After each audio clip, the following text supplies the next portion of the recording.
Hello friends, mission job में आपका स्वागत है। बिहार टीचर का जो वैकेंसी है वो आ चुका है। नोटिफिकेशन ऑफिशियल आ चुका है 30/5 को रात में। सारी चीज़ों को यहाँ पे हम लोग समझेंगे, एक एक चीज़ों को यहाँ पे हम लोग सरल भाषा में समझेंगे। ऐसा वीडियो हमने बनाया है कि आपको दूसरा वीडियो देखने की कोई ज़रूरत नहीं है, एक एक चीज़ों को हम यहाँ पे समझा देंगे। और हाँ दोस्तों, अगर वीडियो अच्छा लगे तो लाइक और कमेंट जरूर करें, साथ ही सब्सक्राइब करके शेयर भी करें। देखिए, बिहार टीचर वैकेंसी जो 2023 का 7th फेज था, उसका एक नियमावली बनाई गई है। नियमावली के तहत बीपीएससी एग्जाम्स कंडक्ट करवाएगा। इसके तहत जो नोटिफिकेशन निकला है उसको हम लोग देखेंगे। टोटल पोस्ट जो है वो 1,70,461 पदों पर है, जो कि बहुत बड़ी वैकेंसी है, बहुत बड़ा। और इस तरह से वैकेंसी फिर दोबारा नहीं निकलने वाला है।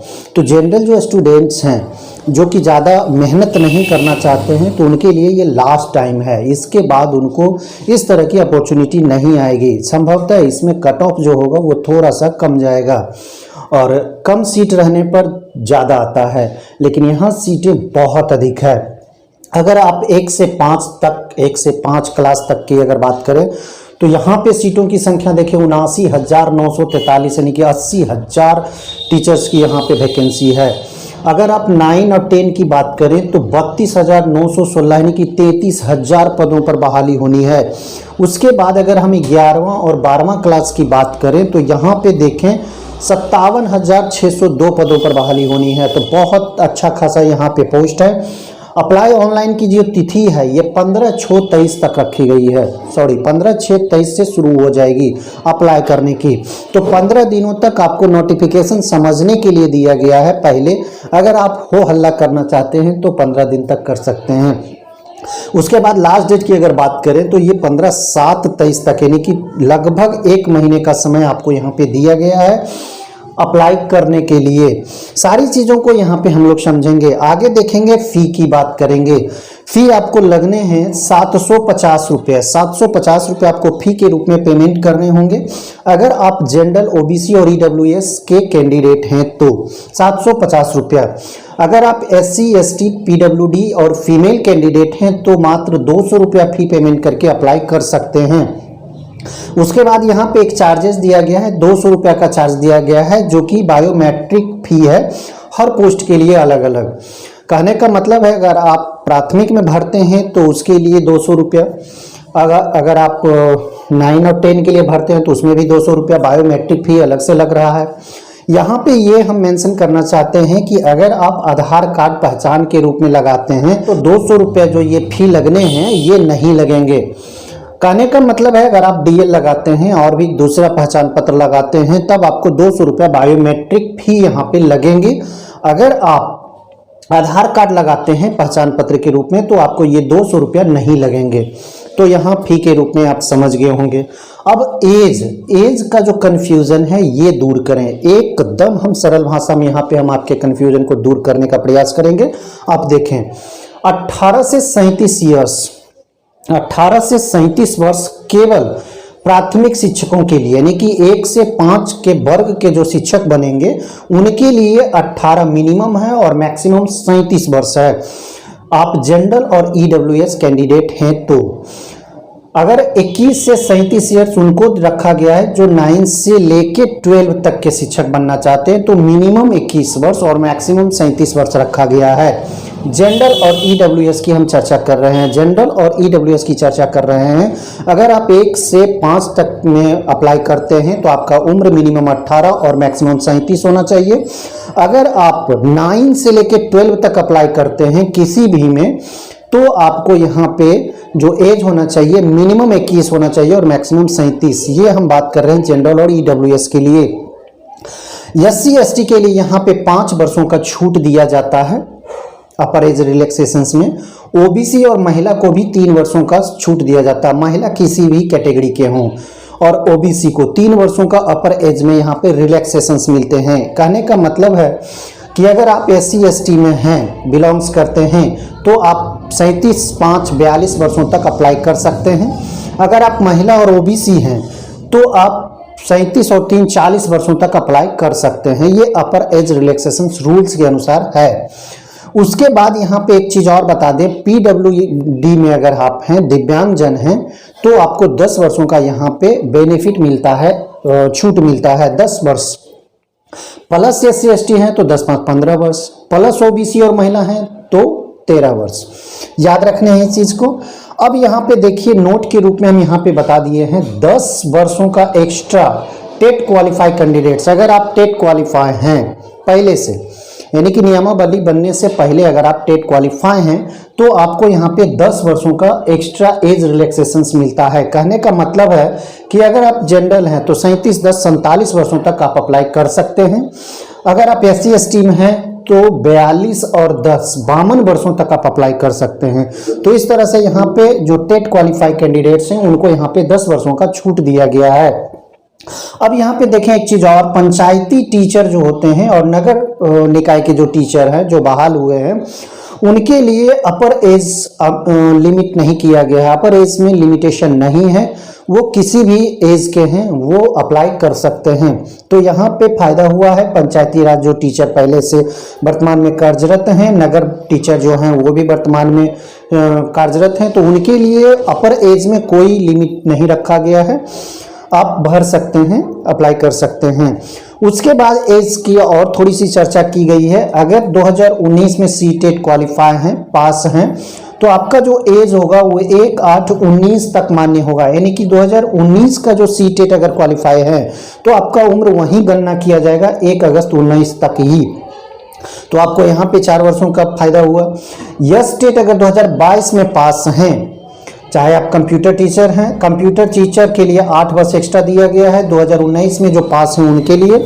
और एस-टेट अगर 2022 पास हैं तो उनके लिए जो एज लिमिट है वो 1/8/22 तक ही गणना किया जाएगा, तो 1 वर्ष वहाँ भी फायदा हुआ। यानी कि एस-टेट 2022 पास कैंडिडेट को 2022 का ही गणना किया जाएगा। 2019 का जो सी-टेट पास हैं उनके लिए 2019 का ही गणना उम्र में किया जाएगा, तक एज ऑन हो जाना चाहिए। और कंप्यूटर टीचर्स अगर आप 2019 का क्वालिफाई किए हुए हैं टेट, तब आपको 8 वर्षों का अपर एज में रिलैक्सेशंस दिया जाता है। तो एज का जो आप यहाँ पे कंफ्यूजन आपको होगा वो सारा संभवतः समाप्त हो गया होगा। अगर एज एज ऑन की बात करें कि कितने वर्षों तक ये गणना किया जाएगा, कब तक किया जाएगा, तो 1/8/2023 तक आपका एज 21 से 37 वर्ष होना चाहिए छूट होने के बाद। ठीक है, एलिजिबिलिटी की यहाँ पे चर्चा करेंगे। एलिजिबिलिटी थोड़ा सा वास्ट है, अलग अलग कैटेगरी का अलग अलग है, तो अलग अलग यहाँ पे देखेंगे। एलिजिबिलिटी को थोड़ा सा हम यहाँ पे समझा देते हैं, उसके बाद आप नोटिफिकेशन से समझ लीजिएगा। एलिजिबिलिटी में अगर आप 1 से 5 तक भरना चाहते हैं तो इंटरमीडिएट आपको होनी चाहिए 50% अंकों के साथ। अगर आप पास हैं और प्लस डीलेट का उपाधि है आपके पास तो आप 1 से 5 तक भर सकते हैं। अगर आप ग्रेजुएट हैं और भरना चाहते हैं तो ग्रेजुएशन 50% अंकों के साथ आप ग्रेजुएट हों, और बीएड अगर आप किए हुए हैं तो आप इसे अप्लाई कर सकते हैं। तो 1 से 5 तक आप समझ गए होंगे। उसके बाद चर्चा करें ग्रेजुएशन का, यानी कि 9 और 10 की बात हम कर रहे हैं। 9 10 अगर आप भरना चाहते हैं तो ग्रेजुएशन आप 50% अंकों के साथ पास हों, प्लस बीएड आप कंप्लीट किए हुए हों, तब आप यहाँ पे भर सकते हैं। उसके बाद यहाँ पे देखें 11 से 12 क्लास के लिए तो एमए 50% के साथ, एमए कहने का मतलब है आर्ट्स से, साइंस से या कॉमर्स से किए हुए हों 50% अंकों के साथ, प्लस बीएड आप किए हुए हैं, तब आप एलिजिबल हैं भरने के लिए। थोड़ा सा कंप्यूटर टीचर के बारे में जान लें तो बीई, बीटेक, एमसीए, बीसीए और भी ढेर सारी इसमें उपाधियां हैं। अगर आप किए हुए हैं तभी आप इसे अप्लाई कर सकते हैं। म्यूजिक टीचर में भी वही चीज़ है। म्यूजिक टीचर में कहने का मतलब है कि म्यूजिक से अगर आप स्नातकोत्तर हैं या उससे संबंधित अगर कोई उपाधि है आपके पास समकक्ष, एमए के समकक्ष, तब आप एलिजिबल हैं यहाँ पे संगीत टीचर के लिए। तो इस तरह से आपके एलिजिबिलिटी हो गई और इसी को आपको फॉलो करने हैं। आप विस्तृत जानकारी नोटिफिकेशन में देख सकते हैं किन किन चीज़ों का कहाँ पे वर्णन किया हुआ है। सैलरी की अगर हम यहाँ पे बात करें तो सैलरी अच्छा खासा यहाँ पे दिया गया है। 1 से 5 तक अगर आप टीचर्स में क्वालिफाई करते हैं या फिर अप्लाई करते हैं तो आपको यहाँ जो वेतन दिया जाएगा 25,000 प्लस अदर अलाउंस दिया जाएगा। 25,000 में जुटेंगे आपके डीए जो 42% है अभी तत्काल में, उसमें एचआर दिया जाएगा, हाउस रेंट दिया जाएगा, मेडिकल दिया जाएगा। तो इस तरह से ये थोड़े बढ़ेंगे, 42% प्लस एचआर प्लस मेडिकल, तो प्लस हो जाएंगे, 40 प्लस हो जाएंगे।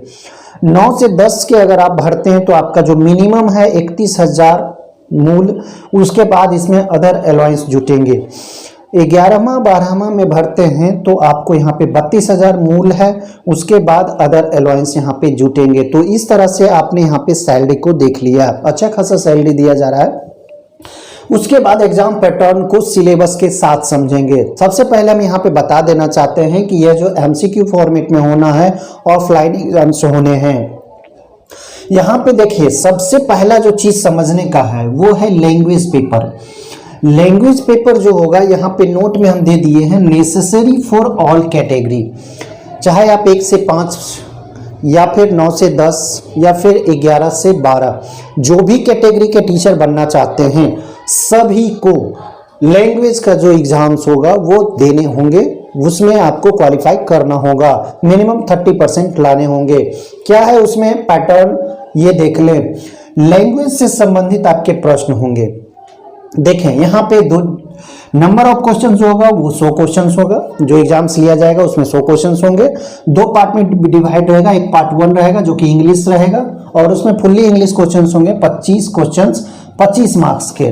तो आप यहाँ पे देख सकते हैं कि लैंग्वेज का जो 100 क्वेश्चंस होंगे, 100 क्वेश्चंस में 2 पार्ट में डिवाइड रहेगा। पार्ट 1 जो होगा वो इंग्लिश होगा और वो 25 नंबर का होगा, 25 क्वेश्चंस होगा। पार्ट 2 जो डिवाइड क्वेश्चन पेपर होगा उसमें हिंदी, उर्दू, बांग्ला 3 भाषा में से किसी एक भाषा का आपको चयन करना होगा, ये अप्लाई करते समय ही करना होगा। और पार्ट 2 जब आप एग्जाम देते हैं तो किसी एक में 75 क्वेश्चन होगा, 75 मार्क्स का। अगर आप हिंदी को चूज करते हैं तो हिंदी के 75 क्वेश्चन होंगे और 75 मार्क्स से होंगे। अब यहाँ पे देख लें कि ये क्वालिफाइड नेचर का है, यानी कि 30% आपको इसमें क्वालिफाई करना होगा, क्वालिफाई करने के लिए लाना होगा। इसमें ये नहीं वर्णित किया हुआ है कि किसी दोनों को मिलाकर या किसी एक, यहाँ पे ये सीधा बताया गया है कि दोनों पेपर इंक्लूड होना चाहिए 30% में। कहने का मतलब है अगर इंग्लिश में आप 0 लाते हैं और हिंदी में अगर आप 30% ले आते हैं तो आप क्वालिफाई हो जाएंगे। बातों को समझ लें। तो जो लैंग्वेज का जो पेपर है वो सभी कैटेगरी के लिए है। अब हम यहाँ पे सिलेबस देखेंगे और क्वेश्चन जो पैटर्न होगा वो देखेंगे 1 से 5 क्लास वाले को। तो ये थोड़ा सा आसान है, यहाँ पे समझ लें। इसमें जो जीएस के ही सिर्फ पेपर होंगे, 1 से 5 क्लास का जो पेपर होगा वो सिर्फ जीएस का होगा। इसमें क्वेश्चन जो होंगे, नंबर ऑफ क्वेश्चन 120 होंगे, टोटल 120 क्वेश्चन होंगे और मार्क्स भी 120 होंगे। 2 घंटे का समय यहाँ पे दिया जाएगा, इसमें भी 2 घंटे का समय दिया जाएगा। यहाँ पे दिया हुआ है लैंग्वेज में 2 घंटे का समय दिया जाएगा और इसमें निगेटिव नहीं रहेगा। लैंग्वेज का जो पेपर होगा उसमें निगेटिव नहीं होंगे और टाइम जो होगा वो 2 घंटे का होगा। लैंग्वेज पेपर जो कि सभी कैटेगरी के लिए नेसेसरी है। 1 से 5 क्लास का जो होगा वो उसमें सिर्फ जीएस के पेपर होंगे जो कि 120 नंबर के होंगे। 120 क्वेश्चंस होंगे, 120 नंबर के होंगे, समय 2 घंटे का दिया रहेगा। निगेटिव यहाँ पे चर्चा की गई है, 1/4 निगेटिव यहाँ पे होंगे। उसके बाद इसमें जो क्वेश्चन अराइज होंगे वो मैथ से होंगे, रीजनिंग से होंगे, साइंस से होंगे, जियो से होंगे, हिस्ट्री से होंगे और जीए यानी कि जनरल अवेयरनेस के क्वेश्चंस होंगे। तो इस तरह से जीएस के 120 क्वेश्चन, 120 मार्क्स के, 2 घंटे का समय, निगेटिव 1/4 होगा। और जो कैटेगरी है मैथ, रीजनिंग, साइंस, जियो, हिस्ट्री और जीएस से प्रश्न अराइज होंगे। तो 1 to 5 सिर्फ जीएस 120 मार्क्स के। नेसेसरी लैंग्वेज है सभी के लिए, याद रखना इस चीज को। अब आते हैं 9-10 के लिए। तो 9-10 में अगर आप अप्लाई करते हैं तो 2 पार्ट में इसको डिवाइड किया गया। पार्ट 1 जो होगा वो सब्जेक्ट का होगा और पार्ट 2 जो होगा वो जीएस पेपर होगा। तो 2 पेपर में यहाँ पे डिवाइड कर दिया गया है, 2 पार्ट में डिवाइड कर दिया गया है, subject plus GS. Number of question जो होंगे वो 120 ही होंगे, याद रखना है 120 क्वेश्चन ही होंगे। पार्ट 1 यानी कि सब्जेक्ट का जो आपका क्वेश्चन पेपर होगा वो 80 क्वेश्चन होगा और पार्ट 2 का जो पेपर होगा वो 40 क्वेश्चन होगा जीएस का। फिर से इसको समझें, क्वेश्चंस पेपर जो होगा 120 क्वेश्चन होगा और उसमें दो पार्ट में डिवाइड किया गया है, एक सब्जेक्ट का यानी कि जो भी आप सब्जेक्ट चूज करेंगे, और एक जीएस पेपर। सब्जेक्ट से 80 क्वेश्चंस होंगे और जीएस के 40 क्वेश्चंस होंगे, टोटल 120 क्वेश्चंस। अगर समय की बात करें तो 2 घंटे का समय यहाँ भी दिया जाएगा आपको, निगेटिव यहाँ भी 1/4 होंगे, ये भी ध्यान देना है। मार्क्स 120 होंगे, यानी कि क्वेश्चन 120 तो मार्क्स भी 120 होंगे। 80 मार्क्स जो होगा वो सब्जेक्ट से होगा, सब्जेक्ट यानी कि विषय जो भी आप चूज करते हैं उससे 80 नंबर होंगे, 80 मार्क्स होंगे, और जीएस से 40 मार्क्स के होंगे। अब देखिए सब्जेक्ट में कौन कौन विषयों को आप ले सकते हैं। किसी एक विषय का चयन करना होता है सब्जेक्ट में, या फिर Hindi, Bangla, Urdu, Sanskrit, Arabi, Farsi, English, science, math, social science. इन सब्जेक्ट में से किसी एक का चयन आपको करना होगा ताकि आप सब्जेक्ट का चयन करने के बाद आप एग्जाम दे सकें। Hindi, Bangla, Urdu, Sanskrit, Arabi, Farsi, English, science, math, social science, इन विषयों में से किसी एक का चयन कीजिए। उससे 80 क्वेश्चन होंगे, 80 मार्क्स के। 40 क्वेश्चन जो होगा वो जीएस से अराइज होगा, पार्ट 2 पेपर। इसमें मैथ होगा, जीए होगा, जनरल अवेयरनेस, जनरल साइंस के क्वेश्चन होंगे, हिस्ट्री होंगे और जीओ के क्वेश्चन होंगे। तो 40 मार्क्स जो होगा, 40 क्वेश्चन जो होगा वो जीएस से होगा, जनरल स्टडी का होगा। ये मैथ, जीए, जनरल साइंस, हिस्ट्री और जीओ के प्रश्न इसमें होंगे। तो 9 और 10 आप समझ गए होंगे। अब 11 और 12 क्लास के लिए हम देख लें थोड़ा सा, सेम चीज ही है, विषयों को थोड़ा सा बढ़ाया गया है। सब्जेक्ट और जीएस 2 भागों में बांटा गया है, पेपर 1 और पेपर 2 में। नंबर ऑफ क्वेश्चंस की बात करें तो 120 क्वेश्चंस होंगे। 80 क्वेश्चन जो होंगे वो सब्जेक्ट के होंगे, यहाँ पे आप देख सकते हैं। पार्ट 1 जो होगा वो 80 क्वेश्चन सब्जेक्ट से आएंगे। पार्ट 2 जो होगा वो 40 क्वेश्चन जीएस के आएंगे। सेम चीज है 9, 10। उसके बाद अगर समय की बात करें तो यहाँ भी 2 घंटे का समय दिया गया है, नेगेटिव यहाँ भी 1/4 होंगे, याद रखना है इस चीज को। मार्क्स की अगर बात करें तो 120 मार्क्स यहाँ भी होंगे, 120 क्वेश्चन 120 मार्क्स। मार्क्स कैसे होंगे तो सब्जेक्ट से 80 मार्क्स होंगे, उसके बाद 40 मार्क्स होंगे जीएस से। अब सब्जेक्ट में किस किस विषयों का चयन कर सकते हैं आप यहाँ पे देख लें। अगर आप सब्जेक्ट में हिंदी चूज करना चाहते हैं, उर्दू चूज करना चाहते हैं, यहाँ पे दिया हुआ है, इंग्लिश है, संस्कृत है, बांग्ला है, मैथिली है, मगही है, फारसी है, भोजपुरी है, पाली है, प्राकृत है, मैथ है, फिजिक्स है, केमिस्ट्री है, बॉटनी है, जूलॉजी है, बॉटनी वनस्पति शास्त्र, जूलॉजी प्राणी विज्ञान कह सकते हैं इसको, हिस्ट्री है, इतिहास, पोल साइंस है, पोल साइंस समाज ये राजनीति शास्त्र, जियो भूगोल, इकोनॉमिक्स अर्थशास्त्र, सोशल साइंस जिसे हम लोग सामाजिक विज्ञान भी कहते हैं, होम साइंस गृह विज्ञान, कंप्यूटर साइंस, अकाउंटेंट जिसको हम लोग लेखा के नाम से जानते हैं, म्यूजिक संगीत, फिलॉसफी दर्शन शास्त्र, साइकोलॉजी मनोवैज्ञानिक, उद्यमिता। तो इतनी भाषा में से किसी एक सब्जेक्ट, इतने सब्जेक्ट हैं, इसमें से किसी एक को चयन करना है और इसमें आपको 80 क्वेश्चंस आएंगे। पार्ट 1 में डिवाइड रहेगा, 80 क्वेश्चंस रहेंगे इससे और 80 मार्क्स के रहेंगे। जीएस में सेम रहेगा, मैथ, जीए, जनरल साइंस, हिस्ट्री और ज्योग्राफी के प्रश्न होंगे। Math, general awareness, general science, history और जीओ के प्रश्न इसमें रहेंगे। तो इस तरह से आप यहाँ पे एग्जाम पैटर्न और सिलेबस को समझ लिए। अब यही चीज आना है और इसी चीज पे आपको अध्ययन करना है, स्टडी करना है, ताकि अगस्त में जो प्रस्तावित एग्जाम है आप उसे क्रैक कर सकें। चांसेस आपको मात्र 3 बार ही दिया गया है, इसको चेंज नहीं किया गया है, यानी कि आप 3 बार ही एग्जाम में अपीयर हो सकते हैं। तो दोस्तों आशा है आपको वीडियो अच्छा लगा होगा, शेयर जरूर करें दोस्तों। जय हिंद।